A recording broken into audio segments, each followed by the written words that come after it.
in New Zealand. Jenn will share on, now my dog decides to participate, on God of my experience. I do want to briefly say I'm so excited that Jenn is here, and hence the nervousness that's kicked in just now. Jenn doesn't know this, but a little over 2 years ago, I came into Al-Anon for a second time. And that first meeting I went to is called the WFDA, Woman Finding Hope Through Al-Anon meeting. And Jenn is one of, or the founder of that meeting. And that meets 3 times a week. And it was in those rooms that I crawled. And it was in those rooms I cried. But I didn't feel alone for the first time in a long time. And I stayed after for fellowship. And it was while in fellowship, I learned of a step study program that was starting in about a month. And I'm so grateful that I'm here. I'm so grateful. And in part, I believe I'm here because of that meeting, because of then the step study. And Jenn is either I believe the founder of the step study that just finished its 8th session, its 8th rotation, and I believe 4 years. And its initially, it was opened only to women who are in Al-Anon, and now it is open to anyone in any 12-step recovery program. So Jenn doesn't, even though we've never met in person, she has influenced and her work and her words have influenced my recovery. God has to be the center, that my higher power has to be the center, that recovery is in the 12 steps. And the importance of sponsorship. And I know that this particular meeting is huge on sponsorship. Jenn is also, the step study program is big book based. And I never knew how much I needed that the big book to round out my own recovery. So it's with much gratitude I introduce Jenn. Thank you so much for coming, Jenn. Thank you, Lisa. Thank you for sharing that. I didn't know that story, so I'm grateful to know that. I'm grateful to be here. Hopefully you can hear me okay. I'm Jenn T. I'm from a little part of Hamilton called Stony Creek, Ontario, Canada. We're just west of Toronto. And just a very, very grateful member of the Worldwide Fellowship of Al-Anon. I've never been to New Zealand before. This is my first time, so thank you for having me. And so far, this is just such a fun meeting. I love it.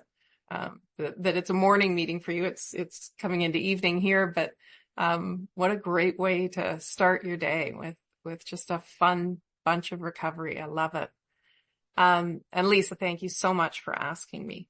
I just very quickly, I've been sick for almost 6 weeks. I caught a bug while I was away, and took them a long time to diagnose it. And I've had a really, really rough go, a couple hospital stays, and they finally figured it out and put me on a medication, and I had an allergic reaction to the medication. So I'm on other meds.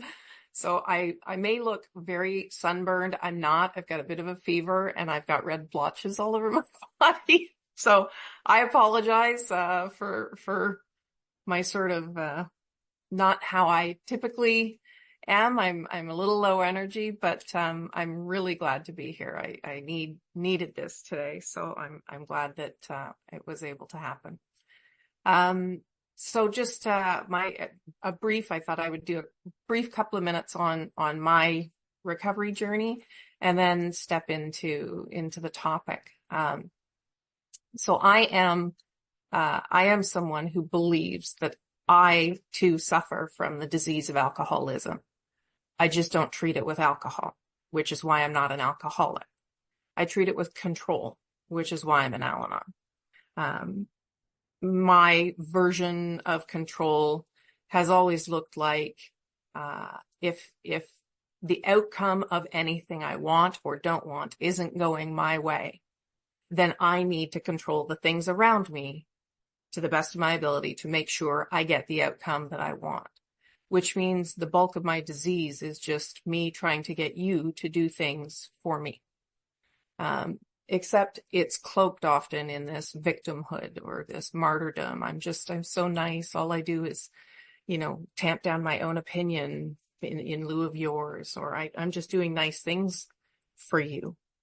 But really, I'm only doing them for me. I'm doing them because I don't want conflict. Therefore, I won't express an opinion. And then I'm mad at you for me not being able to express my opinion. Or, we'll do things your way. And then I'll punish you when it goes wrong because I wanted it the right way to begin with, except wasn't willing to say anything about it, that kind of stuff. And so for me, when I speak to alcoholism, and Lisa spoke a bit to the STEP study, and I won't reference the big book other than right here, because it isn't conference approved literature. But my recovery started in the big book, not because I'm an alcoholic, but because I believe I do suffer from alcoholism. It's just, men in the shape of a bottle, or food in the shape of a bottle, or shopping carts in the shape of a bottle, or no food in the shape of a bottle, whatever it is. My bottle involves control. So I grew up in an alcoholic home. I didn't know it was an alcoholic home until I was an adult. I later understood that. Had no idea how profoundly that impacted me. Still may not fully understand it, but I have been married 3 times, but my third and hopefully final husband, we'll see, plan is murder regularly, so I'm not sure, but we're hoping that's going to work out. He is also in recovery, and I am the parent to a child also blessed to be in recovery. So I love me an alcoholic. I have been around alcoholism literally my whole life. And so, I was very blessed to come around 12-step recovery because I would go to open AA meetings, which I, of course, would suggest to anybody. It's a wonderful way to learn more about the disease. It's a wonderful way to depersonalize the disease. I used to do a lot of, well, if so-and-so loved me, why wouldn't they do this? Or, if they really cared, why wouldn't they do this? Listening to alcoholics share their story for me brought about a lot of love and compassion and tolerance. And it really depersonalized it to hear person after person get up there and say, I swore on the lives of my children. I swore on the lives of my parents. I swore to myself. I swore to my partner I would never do it again. And then I don't know what happened, but I did. And I am so ever grateful for the AA fellowship. They were the first fellowship to take me through the steps, not because I was an alcoholic, but because they were just a warm and welcoming fellowship. And I have a lot of close friends. You have a few of them coming to your roundup day that you're doing in a bit. So I had the opportunity to do the steps a couple of times. And then one particular friend who was certain that I might be an alcoholic, kept saying, I don't understand because you've got the alcoholic thinking. So tell me again what happens when you drink. I would say, I don't drink, but that I just don't like it. Well, what if you did? I'd probably drink a couple of sips and put it down. No, that doesn't make any sense to me. And I get that now, again, because I believe I suffer from alcoholism. I just don't treat it with alcohol. But that thinking, that selfish and self-centered thinking for me, is very much what alcoholism is about. And I think that's why the rooms resonated with me. The 12-step message resonated with me in every way other than the inability to stop drinking. I just couldn't stop thinking. I couldn't stop serving the master of how I felt. I couldn't stop serving the master of what I wanted or what I didn't want. And I especially couldn't stop serving the master of my fear, what made me afraid. If I was afraid, it needed to be fixed. It needed to be changed in a way that would put me at ease. And that's what my disease looked like. And they took me through the steps, and then my friend very lovingly and gently said, you need to go. You need to go find your own fellowship because there is a fellowship for you. It's called Anon. And I made my way here. I'd poked around a little bit and sort of differentiated myself out of the rooms, compared and contrasted and found enough reason why you guys were all nuts and I was the perfect, one and didn't need to be here. And that's very easy, I think, for us to do. In general, humanity tends to differentiate from ourselves. It's why we're so easily able to judge other people for their actions and ourselves for our intentions. So easily able to put myself above or below somebody when I don't believe that's how God sees us. I believe God sees us all on the level playing field. But my disease doesn't. My illness has me do all of those things because somehow they feel like they keep me safe and protected. But my experience is they don't. They keep me separated from. And these steps and this fellowship and the God that these steps and this fellowship has brought me keeps me very much integrated and with rather than apart from. Separated from is very dangerous for me. That's what my disease wants, separated from myself, God, and other human beings. And recovery is all about being in fellowship with, being in unity with myself, God, others. So I came into Al-Anon, poked around, differentiated enough that I got out, and then came crawling back about 5.5 years ago. And I was pretty broken. And it's funny because it wasn't one of the alcoholics, right in my immediate life that brought me back in. My husband was in recovery at that point, my daughter in recovery, my parent not in recovery. But we lost a good friend. We'd had a good friend in AA stay with us who had been in and out of the rooms. And he stayed with us for a weekend. He left us on the Tuesday to go to their open meeting. And Friday he was gone and he had committed suicide. And it just took me out at the knees. I immediately went to what could I have done differently? What were the signs that I missed? Under the delusion that I would have been powerful enough to stop a disease that is more powerful than anything I had ever known. I know now that there is one thing more powerful, and that's God. But I didn't know that then. And it's not surprising to me to know now that I did play God. I played God in my life. I played God in your life, whether you had asked me to or not. It was the only thing that made me feel safe in a world where so much caused me fear. And I also didn't know that. I had no idea how fear-driven my entire life was, fear around my kids. My kids were young and I'd be forcing them to do homework because God forbid they fail a test and no, you can't go out and play. You're going to sit and do your homework. And I would like to say I was a good parent. The reality is that I was a good parent with tools missing to be the best parent I could be. And like all parents, I think I gave my kids some wonderful things, but I also passed along some not so wonderful things.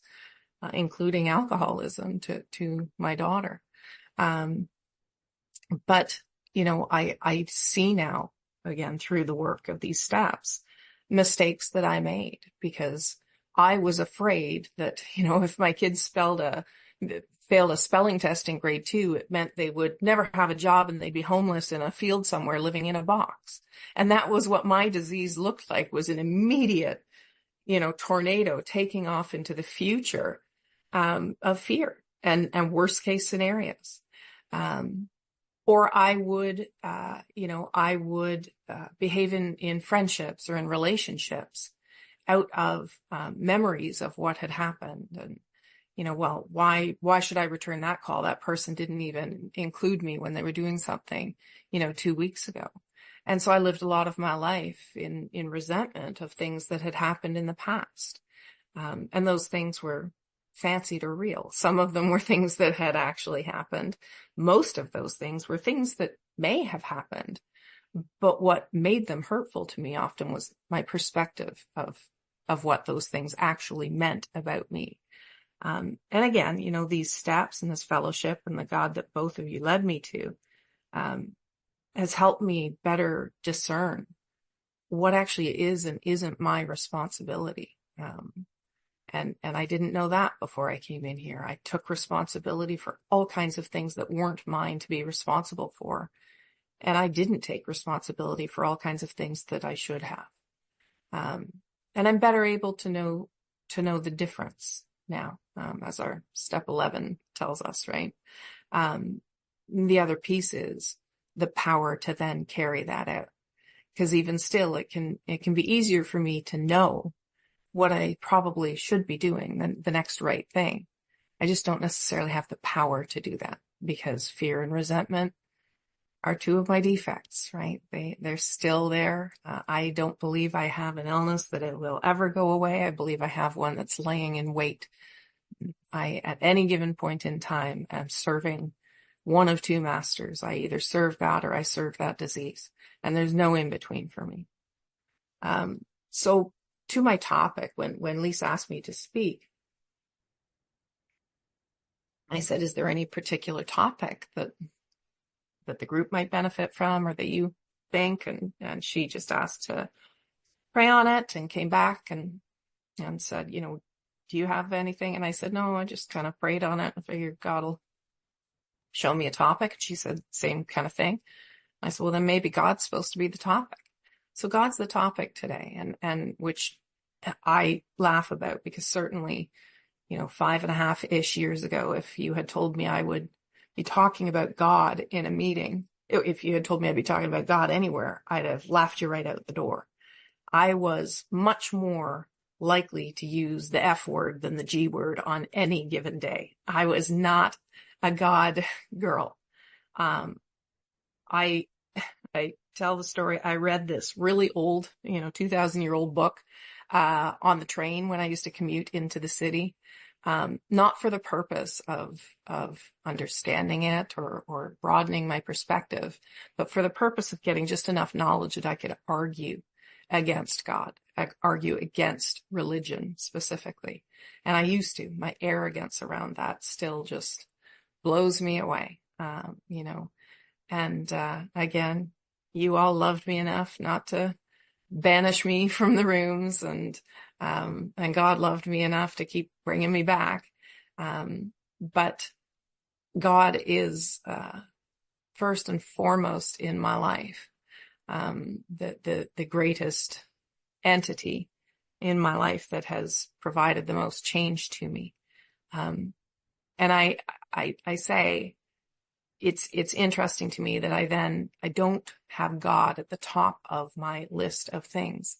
I have my program at the top of my list. God is actually right after that, because without my program and a discipline to my 12-step recovery program and the 12 traditions and 12 concepts that are our legacies, without a discipline around that, I don't have a God, because I am God in my own life. And so I have my program, and I stay as close as I can to my program, because my program is what keeps me close to God. And then everything else that comes after that are the things that I will lose the moment I stray from those top two.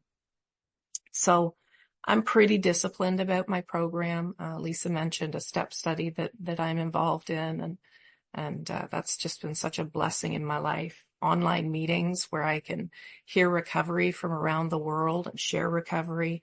I attend conferences that I love, and just hearing the message carried in different ways is such a profound, life-changing thing for me. It's been remarkable. And then I have a home group, and I'm a member of that home group. I have a service position in my home group. I have a service position in my district. I am a sponsor. My sponsor knows that she's my sponsor, because I actually speak to her, and I call her probably more regularly than she would like. I do sponsor. I know that most of my sponsees are my sponsees because they call me. Some of them I see in person. Many of them are around the world. And I'm so grateful for all of them. I believe sponsorship has changed my recovery more than anything in my life. I believe sponsorship has brought me closer to God more than anything in my life. You hear in the rooms, they'll talk about 3, 7, 11, the God steps, right? Because they're sort of the prayer steps. For me, God lives in all of the steps, but more than anywhere in 5, 9, and 12. In 5, because I have to, first of all, uncover truths about myself that are often hard to uncover and then hard to look at without defending and justifying, which are a couple more of my defects. And then I have to go and share the exact nature, not of your wrongs, because I can point those out in a heartbeat, but the exact nature of my wrongs with God, myself, and another human being in step 5. There's a 0% chance that Jenn without God will ever do that. And so for me, the God of my experience didn't start in step 2 where it says I came to believe. It really did start in step 5 when I absolutely, without question, needed God to be honest enough to complete step 5. The rest, I kind of muddled my way through of my own will. But step 5, if God wasn't with me, I wasn't doing it. And then when I got to step 9, I make my way through 6 and 7 and look at these defects that I've uncovered in 4 and 5 and shared with somebody. And I look further at 6 and 7, and am I ready to live without these defects and ready to actually, be an agent of God, a changed person, and continue to pursue that, not because of personal reward, but just because it's the right thing. The pursuit of spiritual perfection while realistically accepting that I'll probably only ever get as good as spiritual progress. That's tough for a perfectionist like me. And then I go and I have to actually, acknowledge the harms that I've caused other people. Say sorry, first of all. I didn't use the G word a whole lot. I also didn't use the S word a whole lot. I'm a pretty smart cookie. I could spin any story so that it is your fault and I don't need to apologize. And in step 9, I am actually taking responsibility for the things that I have done. And I am asked to discount the things that I believe you have done to me or haven't done to me, whatever it may be.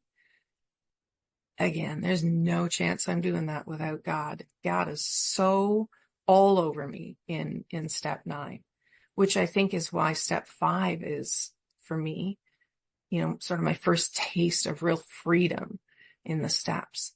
9 is where freedom just washes over me, because I'm there holding hands with God. So I'm admitting these wrongs. Again, the exact nature of those wrongs and how they've harmed somebody else. But I have to have knowledge of what those harms really are. It's one thing to say, I'm sorry I lied to you. It's another to say, I recognize now the selfishness of me deciding that you didn't deserve the truth. That what I wanted was so much more important than what you deserved. And those are two really different things. And I didn't know that before. And the power to carry that out, to be able to go and acknowledge those harms. And then when I walk away from that, to actually amend, to change, make it right. That's all God. That's not me. I don't have the choice to change what I think I know. I don't have the choice to change fear or resentment. I believe that is part of my disease, that I don't have the choice. What I have the choice to do is be disciplined to 12 simple steps that lead me to a God of my own understanding, and more importantly, by step 9, a God of my own experience who graces me with the power. It isn't knowledge that I'm lacking. If it was, I wouldn't need 12 steps. I really would just need up to step 4 if it was knowledge that I was lacking. I could learn all about the nature of my wrongs, and I'm good. I just go about my business and I change. It's a lack of power that's my dilemma. And that is why the steps for me, yes, absolutely, they're about knowledge. I have to be aware of my disease. But what I'm lacking is power. And I need God to be linked to the power to be able to change the things that I need to change. For me to be afraid, we've had a lot going on in our lives in the last year.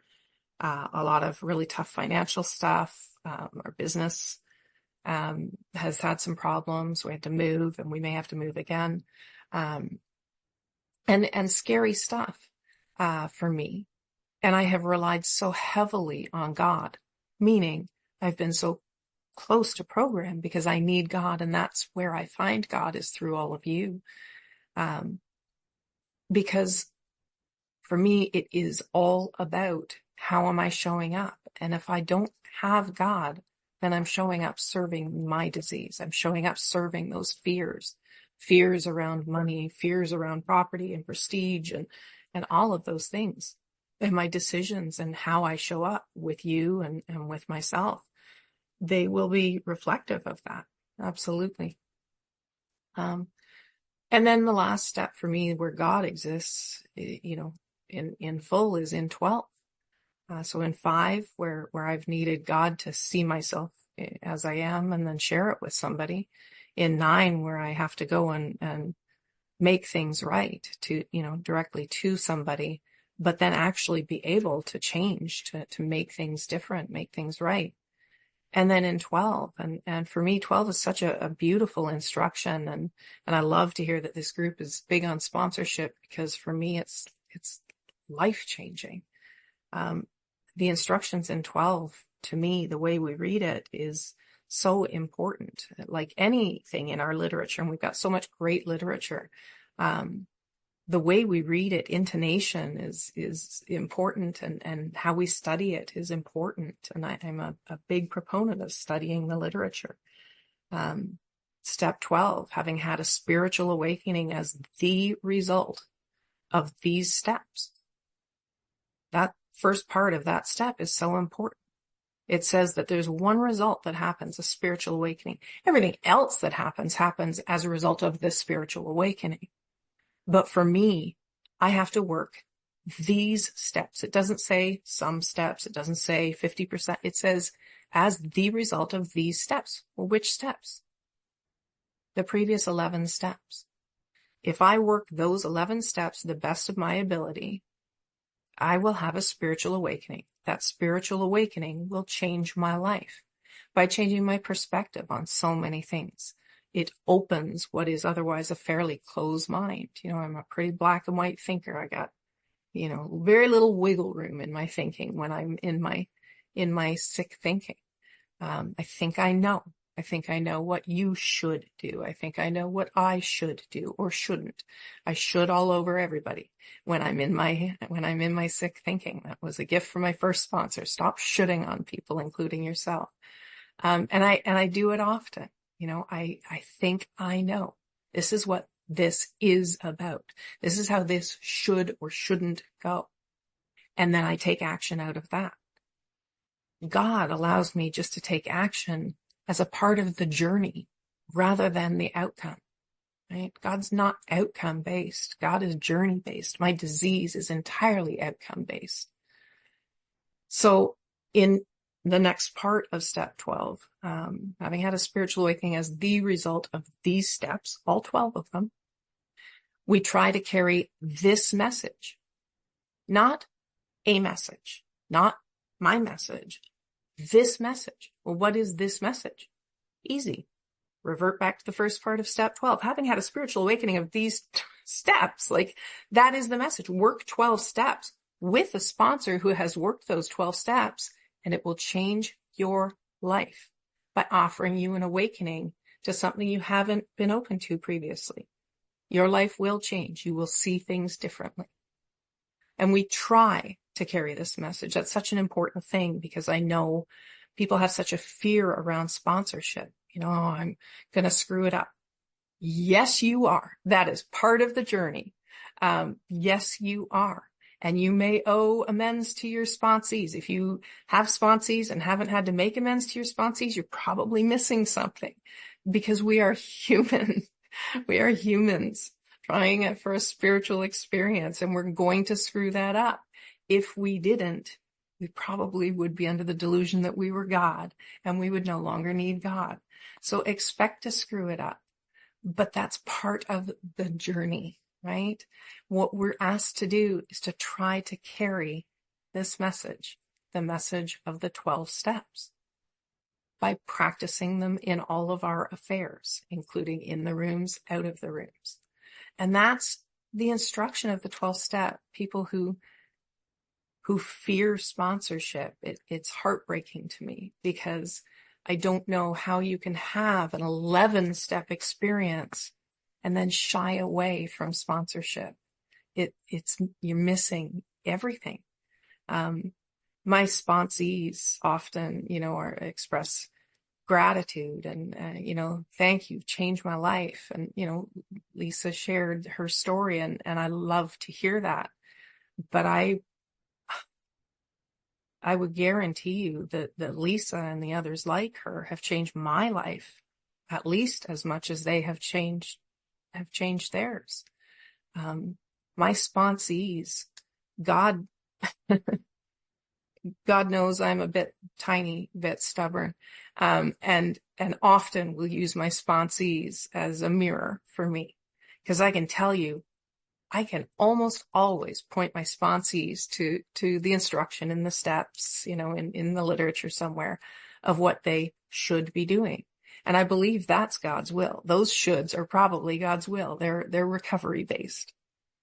And then I, hang up the phone. Oh, that was good. Huh. Maybe there's a little bit of that in my life too. What do I need to look at? And it's almost always a lesson for me. I don't know whether I'm there to help them, but I sure know God has them there to help me every time, as long as I continue to identify with rather than differentiate from. Because I can do that too. I can hold myself above or below very easily, which is why God also exists in step 12 for me, all over step 12. Me not feeling my best and not wanting to be on camera when I look like I'm a tomato, and I have all these excuses. And God's like, no, you're showing up today. You're showing up today. You need this. Somebody else there might need it, but you definitely do. I'll be sitting watching a movie and the phone will ring, and I think, freaking sponsees, man, they're so selfish. Call me at these ridiculous times. And then God and I have a little chuckle on the couch about who's actually the selfish one, and I pick up the phone, and every time I hang up and go, I'm so glad I picked up that call. And God goes, yeah, I know you are. I knew you would be, but you're good, girl. Glad you picked up too. And so God and I have this wonderful, wonderful relationship. And that's why my topic was, the God of my experience. Because, coming into recovery, coming into the rooms, I had such a hard time with the word God. Being around the rooms of AA, I actually was going to write to their general service office, and probably, I say, would have entered the rooms of Anon many years earlier if I had, because I was going to write to their general service office and say, if you mean higher power, why don't you remove the G word from all of your literature and write higher power, or HP, or some other name? And, they probably would have responded and said, lady, there's a program for you. It's right over there. It's called Anon. You should head there like now. And I may have landed here before, but I didn't write that letter. Thank goodness. Thank you, God. But I had a hard time coming to believe, because what I was trying to meld with was other people's understanding of God, a specific religious understanding of God, or a specific person's understanding of God. And so what I hung on to, what I clung on to in the beginning, were the bits and pieces of understanding of God that I could come to a knowledge-based contract with, that allowed me that much wiggle room to continue to move through the steps. And somewhere along the lines, and I can't tell you, sorry, this is Hershey, my wobbly cat, who's just climbed up here, and I love him to bits. I found God. I would say God found me, but God always knew where I was. I just didn't know where God was. But I found God somewhere along the lines, and it wasn't because I woke up one day and said, yeah, today's the day that I actually, have faith. I really believe today. It just happened. I honestly can't tell you when. I can't really tell you how, other than I just did what I was asked to do. I worked through these steps. And so, I love the wording of the steps, God as we understood him. But for me, what is far more powerful is God as I have experienced him, the God of my own experience instead of the God of my own understanding. Because the God of my own experience has proven to me over and over and over again that God is in everyone and God is in everything. It's my job to find God, to find the God in you, to find the God in this, to find the God, the gifts, the lessons, the love in everything that I go through in my life. If God is in the good stuff, the stuff that I see as the good stuff in my life, then God is somewhere in the stuff that I see as the bad stuff in my life. And maybe where the screw up is in my perspective of those good and bad things. Because if God's in both, then there's got to be goodness in both. So perhaps the bad things that I think shouldn't be are exactly as they are meant to be. Either because, not because, I think God, put this blockade in my way. I don't think God's a chess master. That's not my version of God. I think God is always there to show me a perspective on anything. God is always there to grace me with strength or courage or integrity that I don't otherwise have, that I'll be driven by fear or anger or resentment, whatever it may be. I don't think God creates situations to teach me a lesson. I think my disease will put me in situations that may result in a 2x4 to the face at times. I don't think it's God holding the 2x4. I think it's, God waiting to hold me tight after that 2x4 hits and pick me up off the ground and show me the next right thing. That's the God of my experience. And on a good day, I experience God all day and I live in peace and serenity. And on a bad day, when I forget that I'm not God and I start to differentiate myself, which for me, there's a reset pretty much every night. And I wake up and it depends which master I serve from the first moment I open my eyes. Because if I start serving my disease, I am an island. I am on my own and you all are coming at me. If I'm with God, you are all around for me. You're here for me. You're not doing things to me. Things are happening for me. And I look for the gifts and I look for the lessons and a practice of gratitude is huge. I have learned so many important lessons this past year and it hasn't been fun. I've hated a lot of it. I don't like, discomfort, dis-ease. I like ease. I'm a big fan of ease. And life is sometimes not about ease. It's not. Life can be really hard at times. And I think God weeps with us. I don't think there's a point where God would ever have us feel suffering, even in grief and things like that. I think God would have us grieve, but be equally able to see the joy that, grief normally results because we've loved something. If we don't have emotion towards something, we don't grieve the loss of it, but we can drown in the grief where God will allow the love portion to sustain us, right? We give power to others to determine our worth. Certainly I have my whole life, which means in my disease thinking, I become the victim of somebody else. But I'm not the victim of somebody else. I may have been victimized in certain situations, absolutely the victim of, and I have been. But I victimized myself far more than anybody else has ever victimized me. The things that I have allowed situations or other people's thoughts to define about me.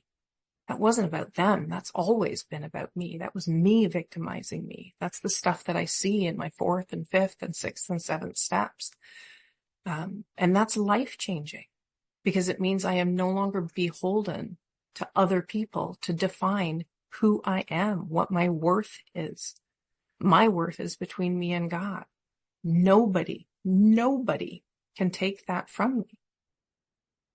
Really, nobody can add to it, but nobody, more importantly, can take that from me. That's the beautiful gift, again, of selfless 12th step work. It's easy to do 12th step work like speaking, because some of you after will say, you did such a good job. And I'll go, oh, stop. You're silly. Okay, keep going, right? It feeds me. It feeds the ego part of my disease. But picking up the phone call when I don't want to because I'm tired and I'm doing my thing, I'm, scrolling through Facebook and looking at pictures of cats and whatever I'm doing. I do it just because it's who God would have me be. I don't need you to tell me I did a good thing because I did a good thing. I am good. And that inherent worth that I have searched for in all of my bottle-shaped, external resources that there was never enough of, like there was never enough alcohol in that bottle for the alcoholic. There were never enough men telling me I was beautiful, or never enough low numbers on the scale, or never enough marks on a report card or awards won at an employer. It was never going to be enough because it never could be enough, because the worth that I needed is between me and the God of my own experience. So when I serve God instead of serving my disease, which I believe I do by serving God's other kids, when I serve God and others like me, that's when I get to find out who I really am, not because you say it, but because God and I experience it. And it is freeing. It is freeing to be able to have somebody say what could be hurtful things, and they may be hurtful things, and not be owned by that, to be able to communicate through that, not in a reactive way coming out of some sort of hurt, but in a way that I know what is and isn't true about me. I know what is and isn't my responsibility here. And so I take responsibility for me and I leave the other person with their responsibility. My partner is coming up on 17 years. He's a wonderful man. His disease, like mine, shows up lying in wait every day. And it sometimes comes up in sobriety as dishonesty. And it used to be this huge thing for me that if he loved me, he would never lie to me. If he respected me, he would, never do things that I didn't agree with. He loves me. I know that. I don't doubt that. And he lies to me. And those things coexist. He respects me. I think he probably respects me more than anybody in the world. And he still does things that I don't necessarily like. Because those two things can coincide with one another. Because they're not linked to each other. How he acts is about him. Most of the time, the caveat for me is, I need to know that. I need to know whether sometimes is some of it about me. And if something's about me, then it's my responsibility to do something. Like, if he lies to me because I am not a safe person to tell the truth to, if I don't like the truth, which is what's happened in the past, he would tell me the truth about something. I would explode about it because I didn't like it. Why on earth would he tell me the truth the next time? It doesn't make the lie right. But that's not what I am asked to take a look at. I am asked to take a fearless and searching moral inventory of me, to see the exact nature of my wrongs. And the exact nature of my wrongs is, if I don't like something, you are going to change it so that I can be at ease. And I've had to do a lot of work with God around that, to be a safe place, even when I don't like what you're telling me. And we have conversations now instead of screaming matches most of the time. Again, my disease slips back in a heartbeat, which is why for me, in the beginning, what drives all of us, I think, is desperation. But along the way, that desperation has to be replaced with humility, to recognize, who we are and who we can be, good and bad.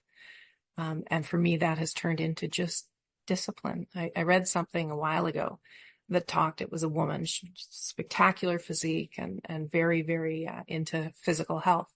And she had posted something and somebody had said, I wish I liked going to the gym as much as you do. And she said, let me correct a misunderstanding you must have. I don't like going to the gym, but I'm disciplined about going to the gym because I like what going to the gym does for me. And that's how I feel about these steps and this program of recovery. There are lots of times where I don't think I need it. I mean, God, I know enough about this. I've been doing this for years. How many times do you have to hear this prayer or read this page? Or I know exactly what these people are going to say in this meeting, and so on and so forth. Meanwhile, God's just doing this. This meeting isn't about you learning more about recovery and the way you think. This, as it turns out today, this meeting is about tolerance for you. That's why you're supposed to be there. You're there for a lesson in tolerance or in patience or in kindness or in shutting your mouth or changing your mind or whatever it might be, right? And that's God and I have a great time in recovery. We chat all the time. I'm sure people see me muttering away to myself in my car often because God and I chat in the car a lot and have a good laugh. And I swear at God often, and God goes, I know, sister. I know. I'm just glad you're sticking with me. And I'm glad I'm sticking with him too. I mean, this fellowship that I, worked so hard to differentiate from in the early days, that I completely fell in love with and so identify with. I think if there's a speaker that is in 12-step recovery and says, if we did meetings on guilt or shame or fear or things like that, we would fill stadiums, and we would. I think it's sort of the human condition, but we were all blessed to have an alcoholic in our lives that landed us in these rooms. So we don't owe, weapons drawn to the alcoholic. We owe them thanks, because without the alcoholic in our lives, we would never have made our way here. Never. And for me, making my way here changed everything. You brought me to the steps brought me to God, and God has brought you closer to me and me closer to me and all of us closer to God. So I'm so grateful. Thank you, Lisa, who asked me, Roisin, for hosting. Jason, you seem like the tech guy and the group rep, and it's awesome. I love it. And I love your rocket. That's hilarious. Sally Ann and Renee for the Serenity Prayer. That was beautiful. I'm assuming that's a New Zealand version, and it was just amazing. And Louisa, who read from the forum, thank you to all of you. It's been a blessing to be here.